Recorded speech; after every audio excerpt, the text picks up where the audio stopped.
Good afternoon बच्चों, मैं मंजू कराटर आज आपको व्याकरण पढ़ाने आ रही हूँ। व्याकरण में आज हम पढ़ने जा रहे हैं संज्ञा। आपके सामने लिखा हुआ है। सबसे पहले बच्चों, आपको कभी कभी शायद थोड़ा सा कंफ्यूजन हो रहा है क्योंकि हम आपके सामने नहीं हैं। आपको लिखित कौन कौन सा कार्य करना है, तो आज के इस चैप्टर में आपको जो लिखित काम है वो मैं कक्षा के साथ ही अटैचमेंट्स में भेज रही हूँ, उसको आपको लिखना है अपनी कॉपी में। तो बच्चों आइए हम पढ़ते हैं संज्ञा पाठ। यह आपकी व्याकरण पुस्तक से लिया गया है और इसके बारे में आपने मुझे लगता है कि आपने अपने 5th क्लास में, प्रीवियस क्लासेज में पढ़ा होगा बच्चों, लेकिन आपको 6th क्लास के सिलेबस में भी है, तो आपको फिर से समझना है, पढ़ना है और इसका अभ्यास करना है। तो बच्चों इस पाठ को हम शुरू करें उससे पहले मैं आपको कुछ वस्तुएं दिखाती हूँ। ये देखिए मेरे हाथ में क्या है, बताइए। डायरी। फिर मैं आपको दिखा रही हूं ये क्या है बच्चों, हम देखते ही बता देते हैं कि ये टमाटर है। और फिर ये क्या है, मोबाइल। और ये क्या है, फ्रूट है, मौसमी है, ठीक है। और ये क्या है बच्चों, पेन। तो ये सब इन अलग अलग वस्तुओं के नाम हैं जिससे हम इनको अलग अलग पहचान सकते हैं। आप सोचिए बच्चों कि आप लखनऊ शहर में हैं, आपसे कोई पूछेगा कि आप विद्यालय में जाते हैं, तो आप कहेंगे हाँ। फिर वो आपसे पूछेगा आप किस विद्यालय में जाते हैं, तो आप अपने विद्यालय का नाम बताएंगे। तो दुनिया में हमारी बातों को समझने के लिए, सब चीजों को अलग अलग पहचानने के लिए हर वस्तु का अपना एक नाम होता है, हर व्यक्ति का, हर प्राणी का, हर गुण का, हर भाव का। तो बच्चों यही संज्ञा है। Naming words are noun.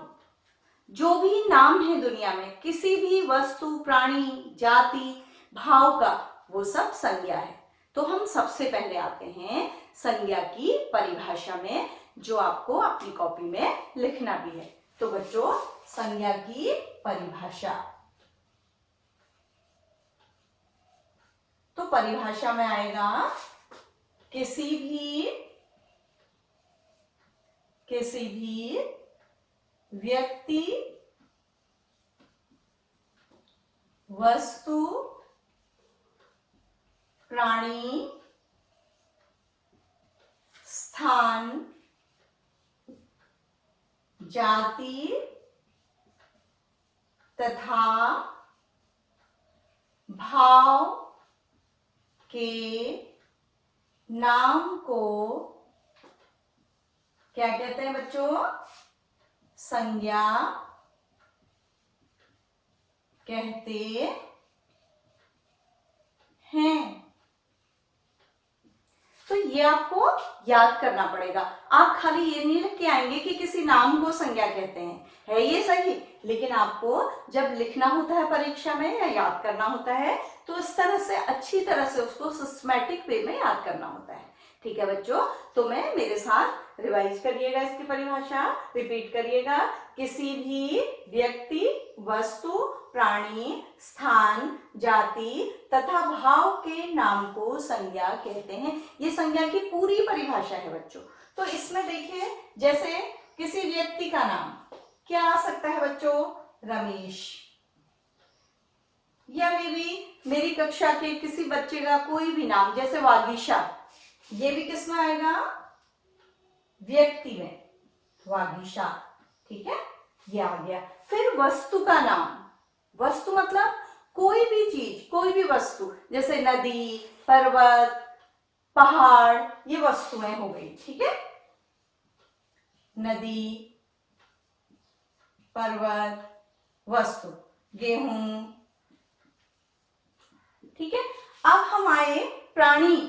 प्राणी मतलब कोई भी छोटे से बड़ा जीव, जैसे हम कहते हैं शेर, चींटी, तितली। तो ये सब क्या है, प्राणियों के नाम हैं। स्थान, स्थान के क्या क्या नाम हो सकते हैं बेटा, जैसे हम कहें कि आगरा,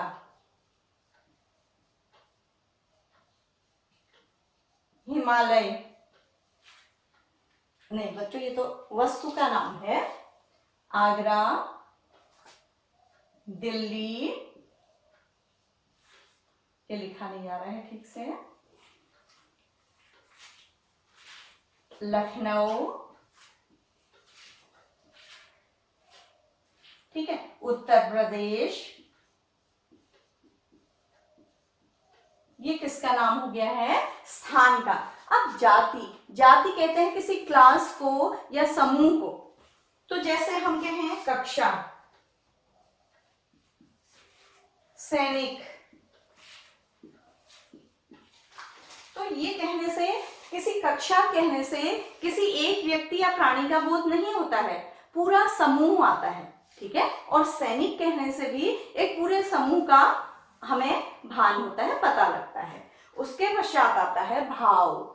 भाव होता है बच्चों फीलिंग्स, जिसे हम देख नहीं सकते हैं, केवल महसूस कर सकते हैं। जैसे दया, परोपकार, क्षमा, सत्य,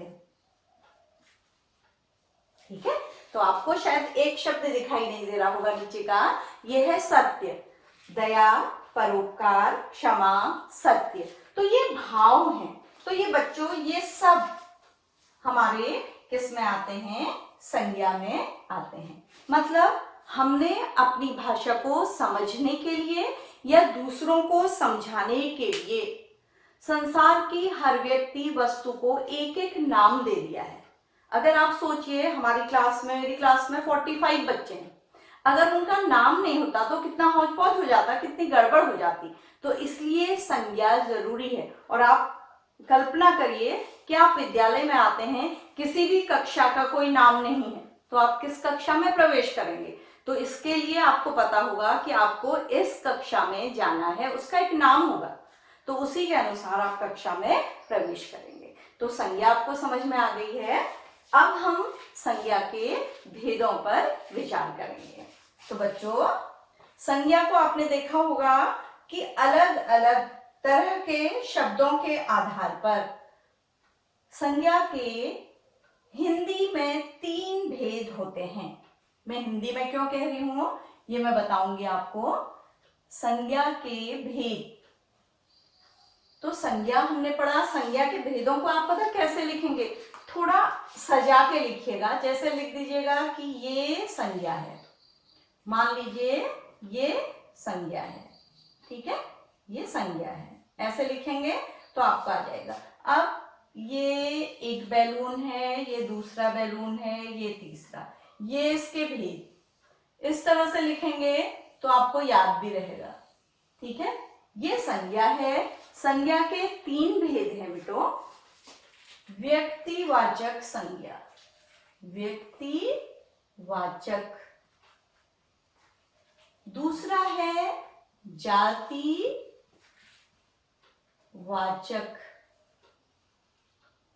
और तीसरा है भाववाचक।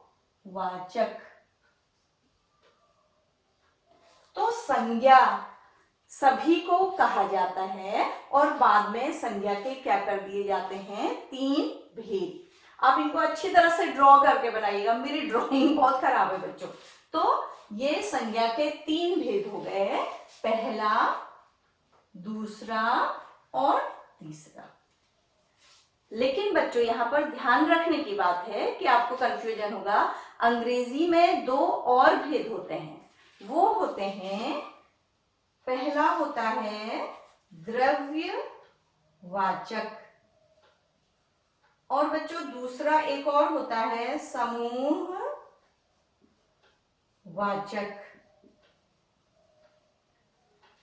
ये होता है आपका किसी मटेरियल को बताने वाला और ये क्या होता है? किसी ग्रुप को बताने वाला। लेकिन हिंदी में हम इन दोनों को भी किस में ले लेते हैं बच्चों?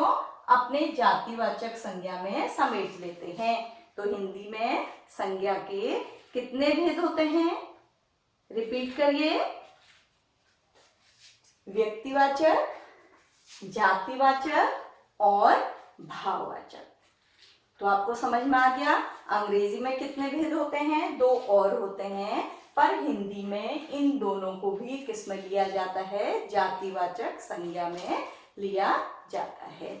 तो इसके बाद हम इन भेदों की एक एक करके परिभाषा देखेंगे और उस परिभाषा के उदाहरण भी देखेंगे और उसके पश्चात आपको कुछ अभ्यास के कुछ प्रश्न भी करवाएंगे।